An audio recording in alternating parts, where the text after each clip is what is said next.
81। धरती की परिक्रमा। महाराज सावन सिंह जी फरमाते हैं, गुरु के बिना सब कर्म धर्म निष्फल है। बिन मुर्शद कामल बुल्लिया तेरी ऐवें गई इबादत की थी। जब तक जीव की अंतर की आंख नहीं खुलती और हकीकत से संबंध नहीं होता, उसका कल्याण नहीं हो सकता। इस कार्य के लिए हमें किसी गुरु की शरण लेनी पड़ती है। शिवजी के लड़के कार्तिकेय और गणेश जी ने एक दिन शिवजी से पूछा कि आप अपनी गद्दी किसको देंगे।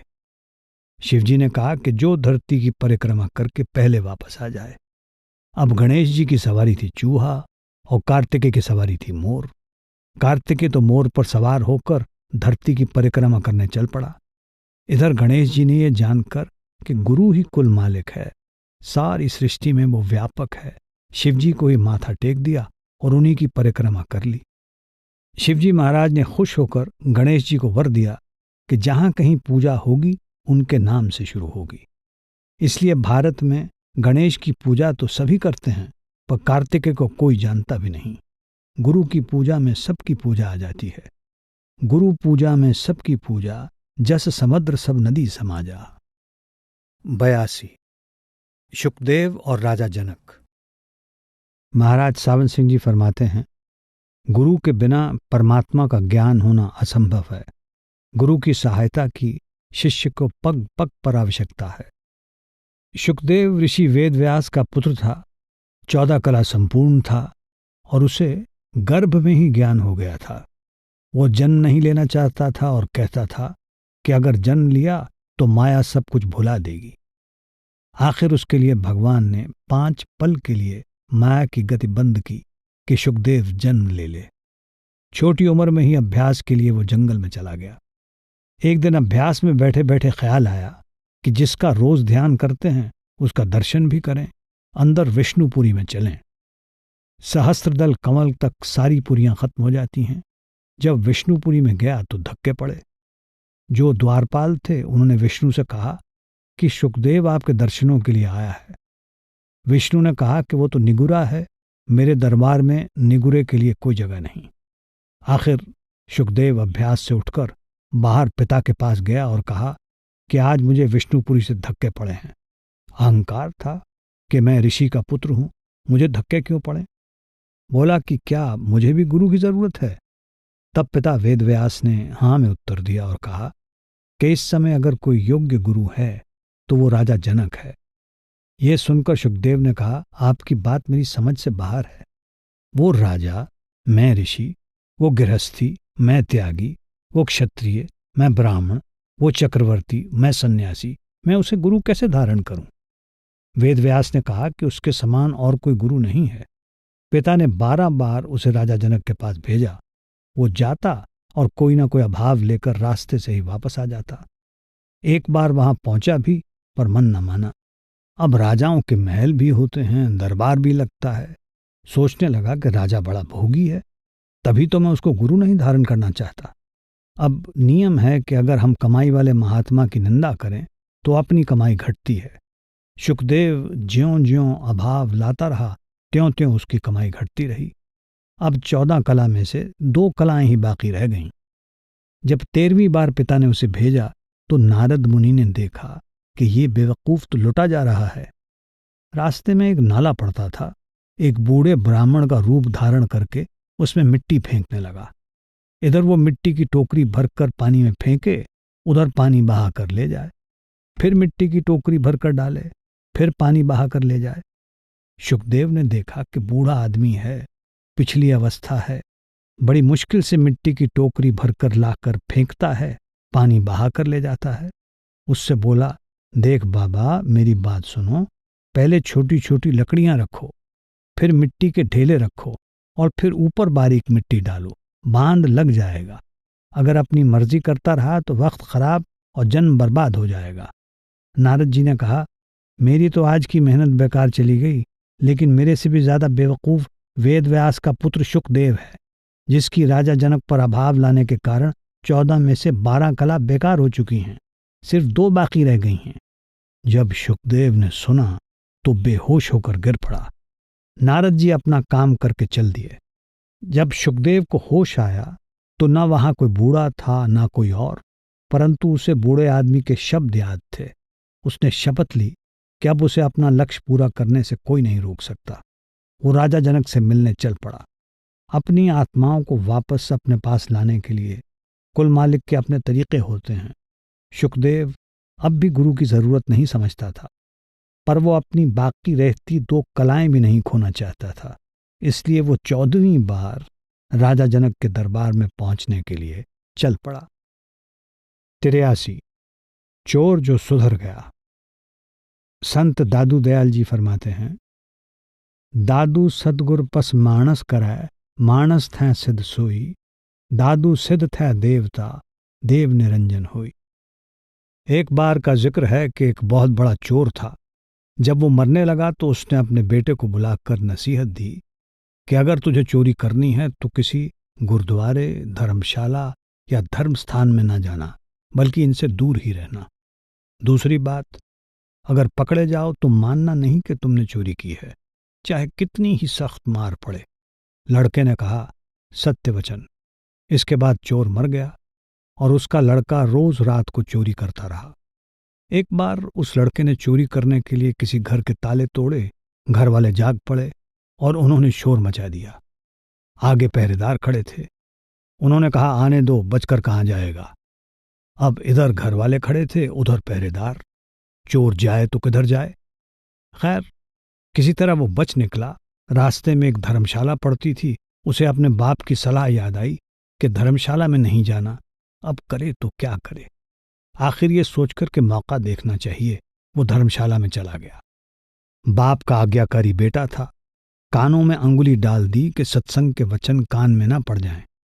अब मन आखिर अड़ियल घोड़ा है, इसे जिधर से मोड़ो उधर ही जाता है। कानों को बंद कर लेने पर भी चोर के कानों में ये वचन पड़ गए कि देवी देवताओं की परछाई नहीं होती। मन में कहा कि परछाई हो चाहे ना हो, मुझे क्या। फिर मैंने ये वचन जानकर तो नहीं सुना। घर वाले और पहरेदार पीछे लगे हुए थे। किसी ने बताया कि चोर धर्मशाला में है। पड़ताल हुई तो पकड़ा गया। पुलिस ने बहुत मारा, लेकिन वो नहीं माना। उस समय नियम यह था कि जब तक मुजरिम अपराध न माने सजा नहीं दी जा सकती थी। आखिर राजा के आगे पेश किया गया। वहां भी खूब मार पड़ी, लेकिन चोर को न मानना था, न माना। उन्हें पता था कि चोर देवी की पूजा करते हैं, इसलिए पुलिस ने एक ठगनी को सहायता के लिए बुलाया। ठगनी ने कहा कि मैं मना लूंगी। उस ठगनी ने देवी का स्वांग बनाया, 2 नकली बाहें लगाईं, चारों हाथों में 4 मशालें जलाईं, नकली शेर की सवारी की। चूंकि वो पुलिस के साथ मिली हुई थी, इसलिए जब वो आई तो उसकी हिदायत के मुताबिक जेल के दरवाजे कड़क कड़क कर खुल गए। जब आदमी किसी मुसीबत में फंस जाता है तो अक्सर अपने इष्ट देव को याद करता है। इसलिए चोर देवी की याद में बैठा हुआ था कि अचानक दरवाजा खुल गया और अंधेरे कमरे में एकदम रोशनी हो गई। देवी ने बड़ी शान और एक खास अंदाज में कहा, देख भक्त, तूने मुझे याद किया और मैं आ गई। तूने बड़ा अच्छा किया जो चोरी नहीं बताई। तूने अगर चोरी की है तो मुझे सच सच बता दे, मुझसे न छिपाना। मैं तुझे फौरन आजाद करवा दूंगी। चोर देवी का भक्त था। अपने इष्ट को सामने खड़ा देखकर बहुत खुश हुआ। मन में सोचा कि मैं इसको सच सच बता दूं। अभी वो बताने को तैयार ही हुआ था कि उसकी नजर देवी की परछाई पर पड़ गई। उसको फौरन सत्संग का वचन याद आ गया कि देवी देवताओं की परछाई नहीं होती। उसने देखा कि इसकी तो परछाई है। समझ गया कि ये देवी नहीं है, छल है। ये सोचकर वो सच कहते कहते रुक गया और बोला, मां, मैंने चोरी नहीं की। अगर मैंने चोरी की होती तो क्या आपको पता ना होता। अब ठगनी के कहने पर जेल के कमरे के बाहर बैठे पहरेदार चोर और ठगनी की बातचीत नोट कर रहे थे। उनको और ठगनी को विश्वास हो गया कि ये चोर नहीं है। दूसरे दिन उन्होंने राजा से कह दिया कि ये चोर नहीं है। राजा ने उसको आजाद कर दिया। जब चोर आजाद हो गया तो सोचने लगा कि सत्संग का एक वचन सुना तो जेल से छूट गया। अगर सारी उम्र सुनूं तो पता नहीं क्या कुछ मिले। जब ये ख्याल आया तो रोज सत्संग में जाने लगा। किसी पूर्ण महात्मा की शरण ले ली। चोरी का पेशा हमेशा के लिए छोड़ दिया और महात्मा बन गया। इसलिए सत्संग के बराबर न गंगा है, न यमुना और न कोई अन्य तीर्थ। कलयुग में सत्संग ही सबसे बड़ा तीर्थ है। 84 संत की निंदा। कबीर साहब फरमाते हैं, संता को मत कोई निंद हो, संत राम है एको। सत्ता और बलवंडा गुरु अर्जुन देव जी के दरबार में कीर्तन किया करते थे। अपनी बेअक्ली और उतावलेपन के कारण उन्होंने बिना सोचे समझे गुरुजी से अर्ज की कि घर में बेटी की शादी है, संगत से कहो कि दान इकट्ठा करके उनकी सहायता करें। जब उन्हें कुछ सहायता न मिली तो नाराज होकर उन्होंने सत्संग में आना बिल्कुल बंद कर दिया। उन्हें भ्रम था कि उनके मधुर कीर्तन के कारण ही लोग सत्संग में आते हैं। यदि वे कीर्तन नहीं करेंगे तो संगत भी आना छोड़ देगी। उनके व्यवहार से दुखी होकर गुरुजी ने उन्हें कई संदेश भेजे कि सत्संग में आकर कीर्तन करें, पर वो आने के लिए ना माने। गुरु अर्जुन साहब में सहनशीलता और नम्रता कमाल की थी। जरा बुरा न माना, बल्कि आप उनके घर गए और उन्हें कहा कि जितना रुपया हमारे पास है ले लो, बाकी रुपया फिर से ही, लेकिन रूठो नहीं और आकर कीर्तन करो। फिर भी ना माने। उनको पक्का विश्वास हो गया कि हमारे बिना इनका काम नहीं चलता, इसलिए आप खुद ही आए हैं। वे बोले कि अगर हम कीर्तन नहीं करेंगे तो संगत नहीं आएगी, और ये भी कहा कि जो आपके बड़े गुरु नानक जी थे उनके पास भी लोग मर्दाने को सुनने के लिए ही आते थे। इसी तरह गुरु नानक साहब से लेकर सारे गुरु साहबान की निंदा की। गुरु अर्जुन साहब ने कहा कि आप मेरी चाहे जितनी मर्जी निंदा कर लेते, लेकिन मेरे गुरु नानक साहब और अन्य गुरु साहबान की शान में गुस्ताखी के वचन नहीं कहने चाहिए थे। जाओ, तुम भ्रष्ट हो गए। जो तुम्हारा मुंह देखेगा वो भी भ्रष्ट हो जाएगा। जो तुम्हारी सिफारिश लेकर आएगा उसका मुंह काला करके उसे गधे पर सवार किया जाएगा और पीछे लड़के लगाए जाएंगे और गांव गांव घुमाया जाएगा। इधर गुरु साहब ने और आदमी बुलाकर कीर्तन करवाना शुरू कर दिया। जब संगत को पता चला तो संगत ने भी सत्ता और बलवंडा को दुत्कार दिया। मालिक की मौज कि वे दोनों उसी वक्त सख्त बीमार हो गए। उन्हें कोढ़ हो गया और शरीर से खून और पीप बहने लगी। जितना रुपया पास था दवाइयों पर खर्च हो गया। अब जिस शिष्य के पास जाते वो मुंह फेर लेता। जो गुरु द्वारा दुत्कारा गया हो उसे भला कौन भूले। जिधर जाते शिष्य दरवाजा बंद कर लेते। जब सख्त परेशान हो गए तब भाई लद्दा के पास गए। लद्दा अपने परोपकार के लिए मशहूर था। उसको आवाज लगाई, भाई लद्दा, लद्दा, जैसे भी हो सके अब हमको बचाओ। दुनिया में कोई हमारी सूरत भी देखने को तैयार नहीं है। जब लद्दा ने आवाज सुनी उसने भी मुंह ढक लिया और दरवाजा बंद करते हुए बोला कि गुरु के दुत्कारे हुए को कौन बर्दाश्त करे।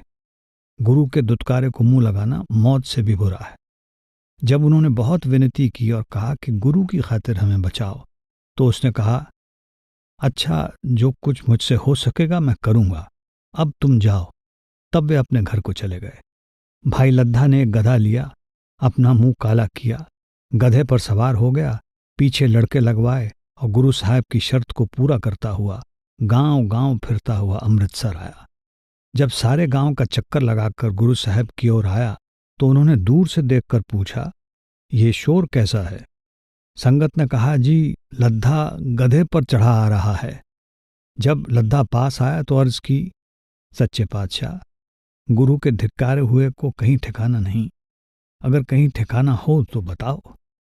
गुरु साहब दयाल हो गए और फरमाया, अच्छा, सत्ता और बलवंडा दोनों को बुलाओ और कहो कि जिस मुंह से गुरु साहबान की निंदा की थी उसी मुंह से प्रशंसा करें। वो सारी प्रशंसा गुरु ग्रंथ साहब जी में दर्ज है। मतलब तो ये है कि संतों के द्वार से निकाले गए जीव को कहीं जगह नहीं। गुरु के निकाले हुए को गुरु ही बख्श सकता है। सत्ता और बलवंडा को गुरु साहबान की निंदा करने की भारी कीमत चुकानी पड़ी। 85 लैला मजनू का प्रेम।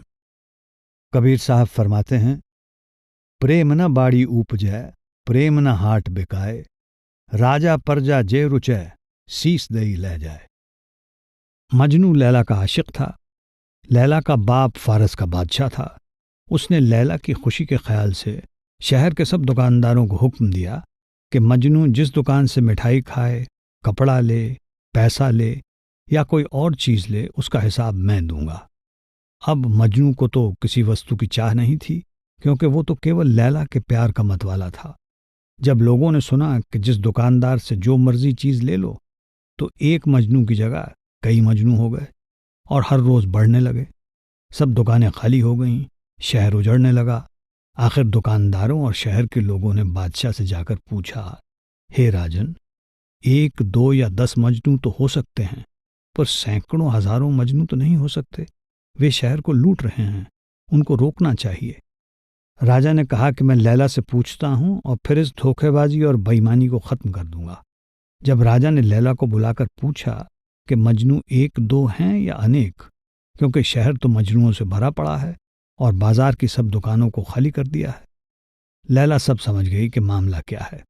उसने कहा, पिताजी, ये सब मुझ पर छोड़ दो, मैं जल्दी से जल्दी नकली मजनुओं से शहर को मुक्त करवा दूंगी।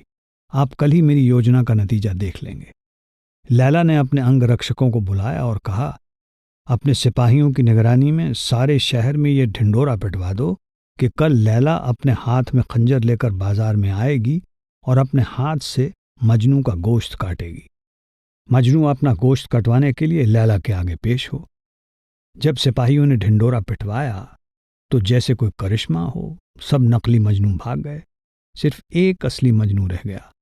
वो अपने शरीर को नंगा करके सिपाहियों से बोला, कृपा करके मेरी माशूका को बता दो कि मैं गोश्त देने के लिए तैयार हूं। 86।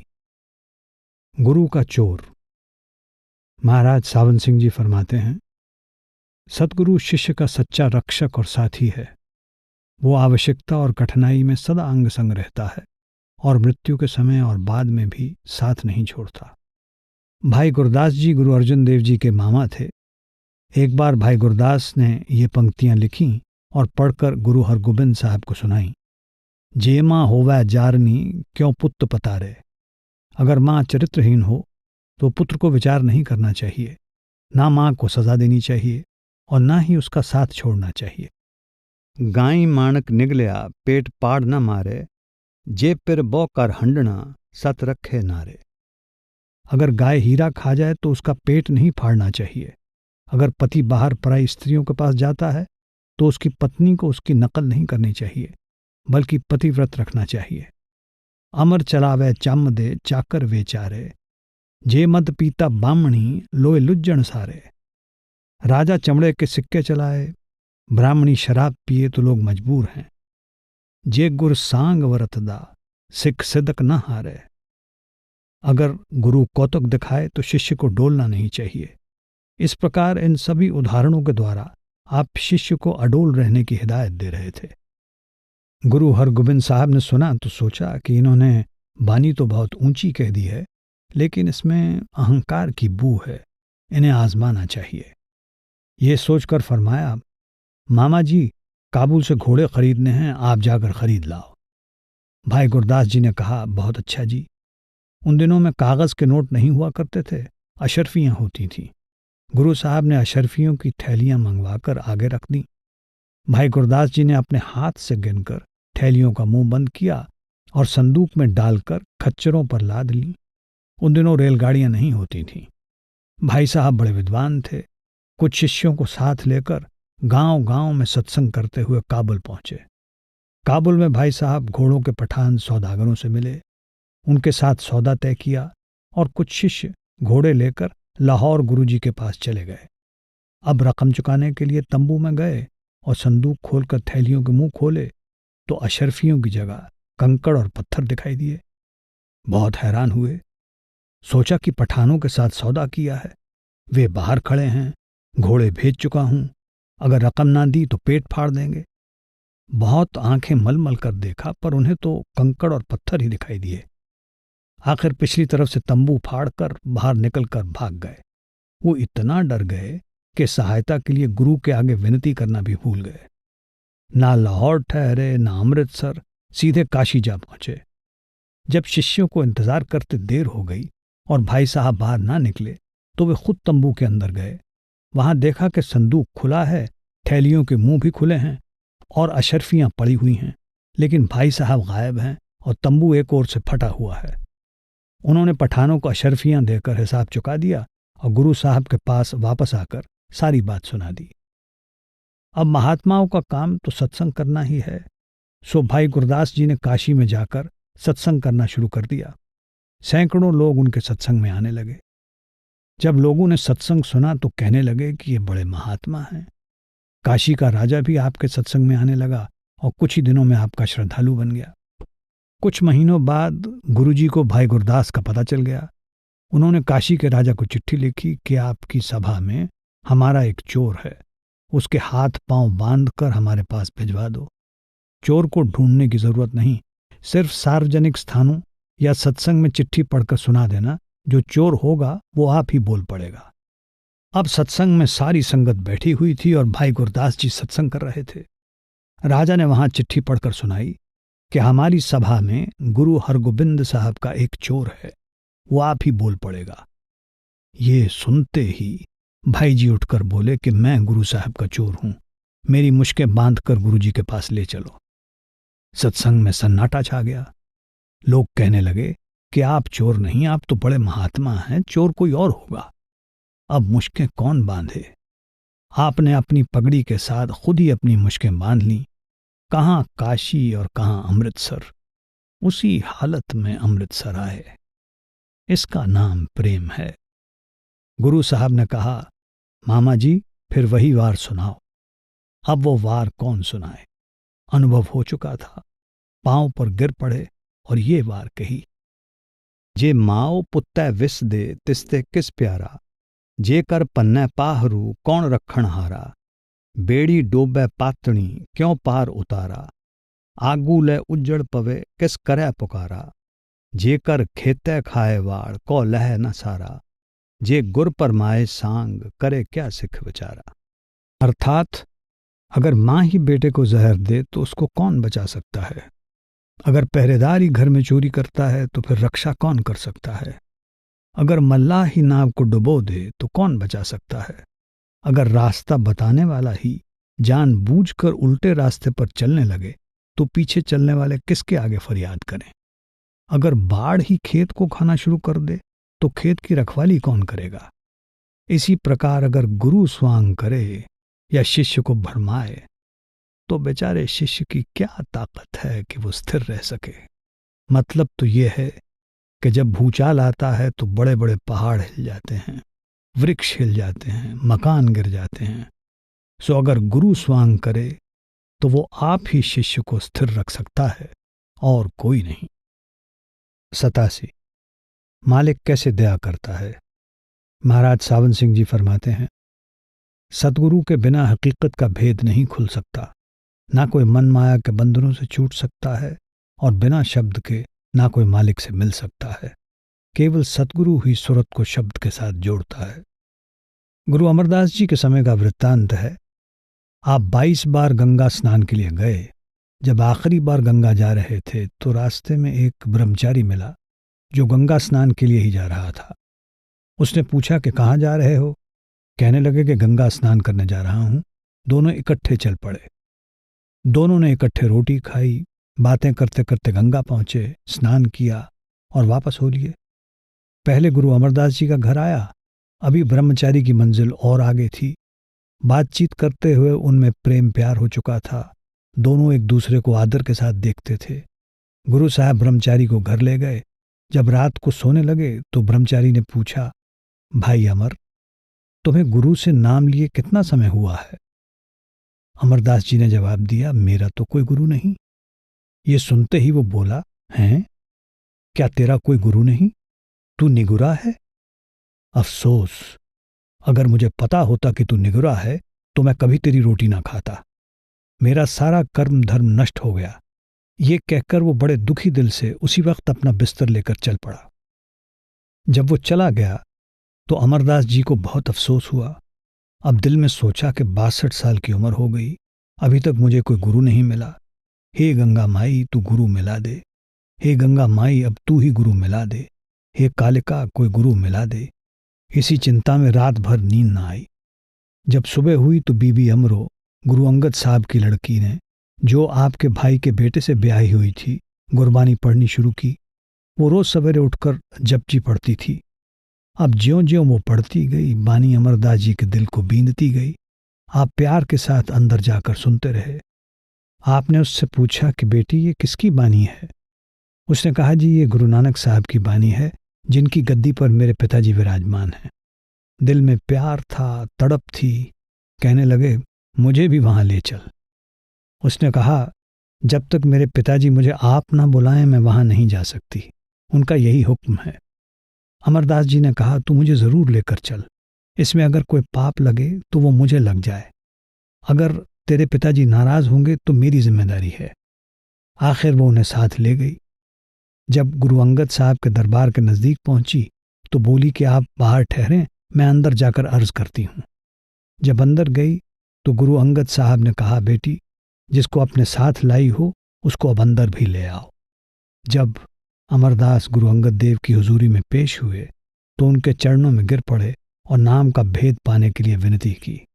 गुरु अंगद देव जी को अमरदास के प्रेम की तड़प और उनकी योग्यता का ज्ञान था, इसलिए गुरु अंगद देव जी ने उन्हें शिष्य स्वीकार कर लिया और समय आने पर उन्हें अपने रंग में रंग कर अपना स्वरूप बना लिया और अपना उत्तराधिकारी नियुक्त कर दिया।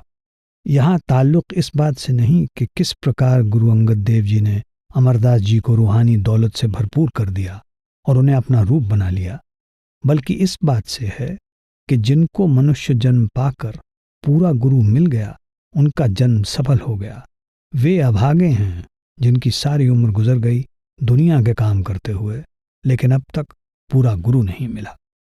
88 समन और मूसन का बलिदान।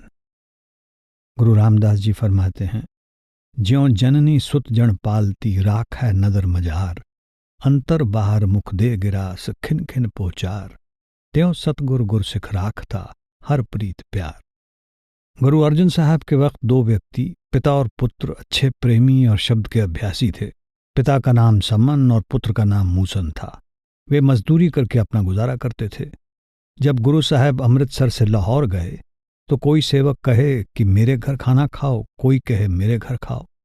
ये देखकर गुरु साहब ने कहा कि आप सूची बना लो कि किस दिन किसके घर प्रसाद है। ये बात सुनकर समन और मूसन को भी शौक हुआ कि हम भी प्रसाद करें। उन्होंने सोचा कि खर्च को पूरा करने के लिए और अधिक मजदूरी कर लेंगे, सो उन्होंने भी सूची में नाम लिखवा दिया। जब उनका प्रसाद करवाने का दिन नजदीक आया तो वे दोनों बीमार पड़ गए। जो रुपए कमाए हुए थे दवा और खाने पीने में खर्च हो गए। अब प्रसाद कराने का दिन आ गया। लांगरियों का नियम था कि जो खाना उन्हें सुबह बनाना होता उसके लिए वे रात को ही बर्तन और अन्य सामान तैयार कर लेते थे। रात को लांगरी आए और उनसे बोले भाई जी सुबह आपके घर प्रसाद है, सो हमें सामान दो। अब उनके पास कोई चीज तैयार नहीं थी। आपस में सलाह करते हैं कि क्या करें। आखिर सलाह हुई कि चोरी करके इस जरूरत को पूरा किया जाए, बाद में इतना रुपया कमाकर वापस कर देंगे। सदगुरु की सेवा जरूर करनी है, अगर प्रसाद ना किया तो गुरु साहब क्या कहेंगे।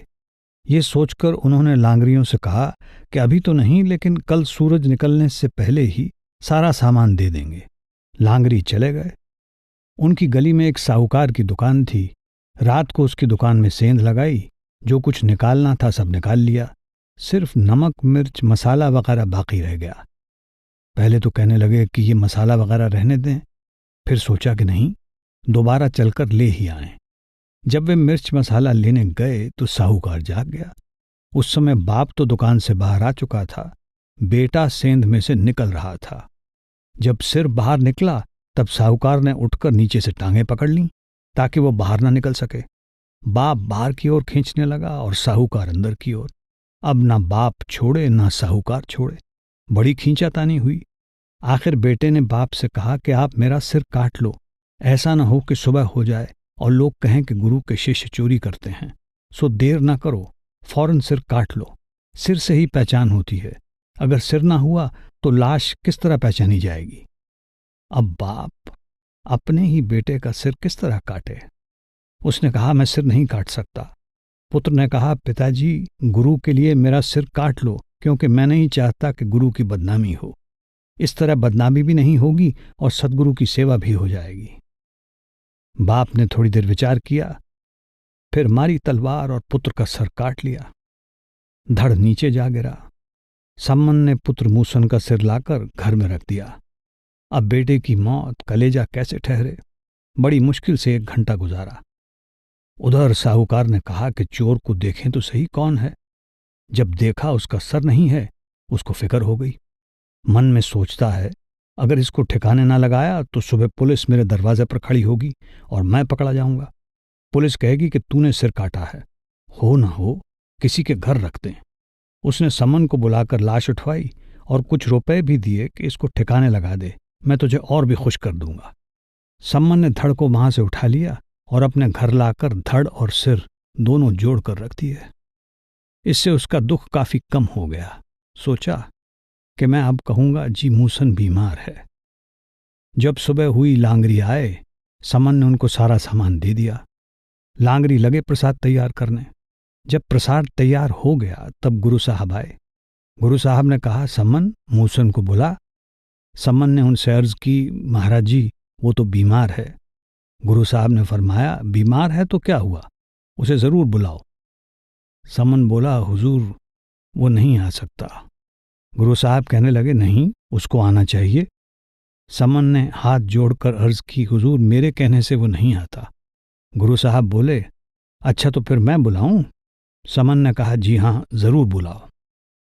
गुरु साहब ने आवाज लगाई, मूसन उठकर बाहर आ जा। ऐसे वक्त तू कहाँ चला गया है? गुरु जी का इतना कहना था कि मूसन उठकर 9 बर 9 यानी ठीक ठाक होकर बाहर आ गया और मूसन और समन दोनों गुरु साहब के चरणों पर गिर पड़े। जिन्होंने अपना तन मन गुरु को सौंप दिया, उन्होंने अपना सब कुछ कुर्बान कर दिया, वे ही गुरु की खुशियां लेते हैं।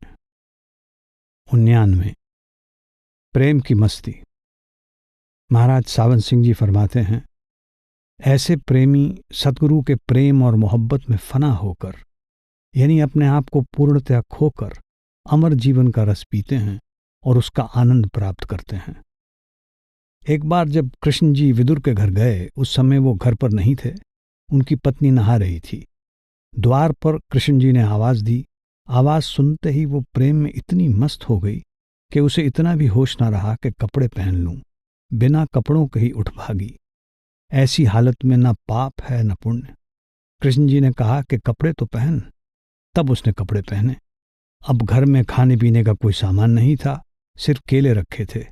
वो प्रेम में इतनी मग्न हो गई कि केले छील छील कर छिलका कृष्ण जी को देने लगी और गूदा फेंकने लगी। इतने में विदुर आ गए। जब उन्होंने देखा तो कहा, अरे पगली ये क्या कर रही है? ये सुनकर वो बोली, ओहो मुझे पता ही नहीं चला। फिर उसने कृष्ण जी को केले का फल दिया तो कृष्ण जी ने कहा, विदुर इसमें वो स्वाद नहीं है जो छिलके में था। ये है प्रेम की अवस्था। 90 लफ्जों का भेद। महाराज सावन सिंह जी फरमाते हैं, गुरु गोबिंद सिंह जी महाराज ने जाप साहिब में मालिक के 1000 से अधिक नाम बताए हैं, पर वे केवल नामों के तात्पर्य को ग्रहण करने का आदेश देते हैं और कहते हैं कि तुम नामों से चलकर उस नामी को पकड़ो जो सबका इष्ट है। 4 अलग अलग मुल्कों के आदमी इकट्ठे हुए। उन्होंने मिलकर सलाह की कि कोई काम करें। उन्होंने कुछ जमीन खरीद ली। उसमें से एक उत्तर प्रदेश का था, उसने कहा कि मैं तो गेहूं बोऊंगा। दूसरा जो पंजाबी था वो बोला कि मैं तेरी बात मानने को तैयार नहीं, मैं तो कनक बोऊंगा। तीसरा जिसकी जबान फारसी थी कहने लगा कि मैं गंदम बोऊंगा। चौथा अंग्रेज था, उसने कहा कि नहीं जी हम तो वीट बोएंगे। वे चारों आपस में झगड़ने लगे। कोई समझदार आदमी उधर से निकला। उसने देखा कि ये बेकार में लफ्जों पर झगड़ रहे हैं। उसने कहा कि आप सब अपना अपना बीज ले आओ। जब बीज लाए तो सबका बीज एक जैसा ही था। सारा झगड़ा खत्म हो गया। इसी तरह अगर हम अपनी रूह को अंदर नाम के साथ लगा दें तो मजहबों और मुल्कों का कोई झगड़ा ना रहे। सारे झगड़े लफ्जों के हैं।